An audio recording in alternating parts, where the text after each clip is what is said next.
Assalamualaikum warahmatullahi wabarakatuh. Saya Dika Belazar dari kelas 11 IPA 4 akan berkampanye pentingnya partisipasi masyarakat dalam program imunisasi dengan tema pentingnya vaksinasi COVID-19 di masa pandemi. Pertama-tama, saya akan menjelaskan terlebih dahulu tentang COVID-19 dan penyebabnya secara mendetail, lalu akan dilanjutkan tentang cara pencegahannya. COVID-19 adalah penyakit akibat infeksi virus SARS Acute Respiratory Syndrome Coronavirus 2 atau yang disingkat dengan nama SARS-CoV-2.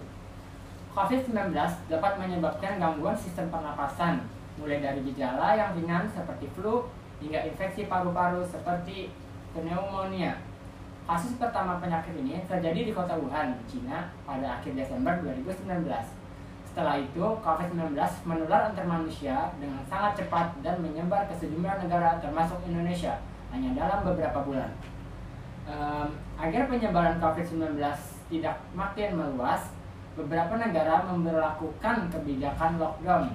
Di Indonesia, pemerintah menerapkan kebijakan pemberlakuan pembatasan kegiatan masyarakat atau yang disingkat PPKM. Untuk menekan penyebaran virus ini, menurut data yang dirilis gugus tugas percepatan penanganan COVID-19, jumlah kasus terkonfirmasi positif hingga 15 Maret 2022 adalah 5.914.532 orang dengan jumlah kematian 152.745 jiwa. Dari kedua angka ini dapat disimpulkan bahwa case fatality rate atau tingkat kematian yang disebabkan oleh COVID-19 di Indonesia adalah sekitar 2,6%. Angka ini menurun dari 3,4% pada bulan Januari 2022 lalu.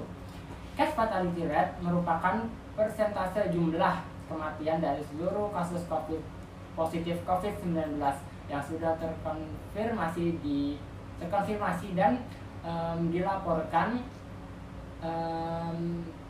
Sedangkan jumlah yang menyitus atau orang yang pernah terinfeksi COVID-19 kemudian sembuh juga terus bertambah, yaitu 5.462.344 orang.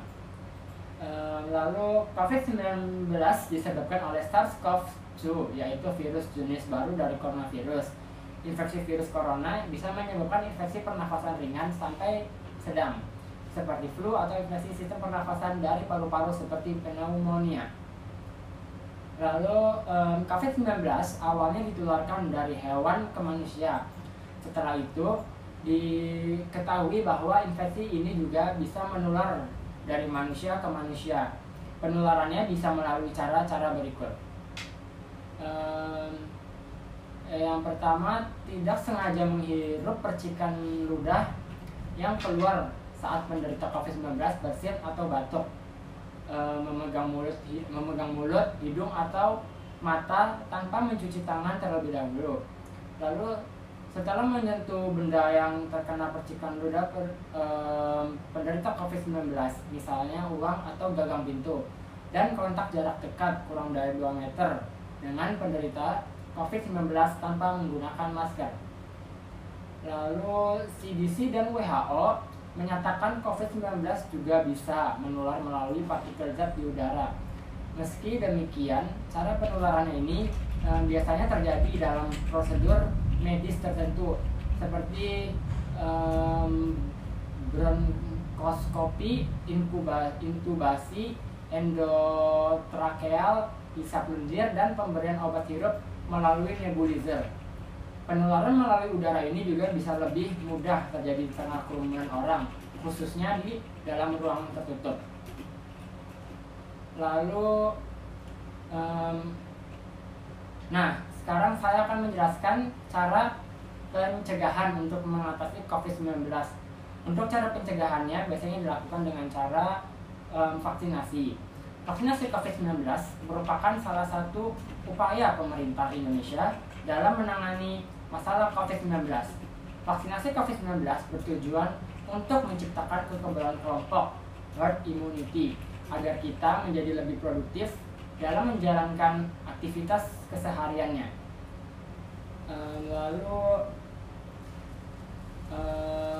Vaksin sendiri memiliki beberapa jenis, diantaranya ada Sinovac, AstraZeneca, Moderna, dan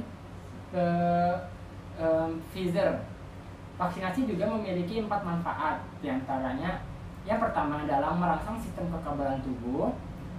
Vaksin yang terdiri dari beberapa produk biologis dan bagian dari virus yang sudah dilemahkan yang disuntikkan ke dalam manusia akan merangsang timbulnya imun atau daya tahan tubuh seseorang. Lalu yang kedua, mengurangi resiko penularan. Tubuh seseorang yang telah disuntikkan vaksin akan merangsang antibodi untuk belajar dan mengenali virus yang telah dilemahkan tersebut. Dengan demikian, tubuh akan mengenai virus dan mengurangi resiko terpapar. Lalu yang ketiga, mengurangi dampak berat dari virus. Dengan kondisi kekebalan tubuh yang telah mengenali virus, maka jika sistem imun seseorang kalah dan kemudian terpapar, maka dampak atau gejala dari virus tersebut akan mengalami pelemahan. Lalu yang keempat, mencapai herd immunity. Semakin banyak individu yang melakukan vaksin di sebuah daerah atau negara, maka herd immunity akan tercapai sehingga meminimalisir resiko paparan dan mutasi dari virus COVID-19. Dengan adanya informasi di atas, diharapkan kita akan mendapatkan kesadaran bersama tentang pentingnya melakukan vaksinasi di tengah pandemi yang melanda saat ini. Sekian kampanye yang bisa saya presentasikan, kurang lebihnya mohon maaf. Wassalamualaikum warahmatullahi wabarakatuh.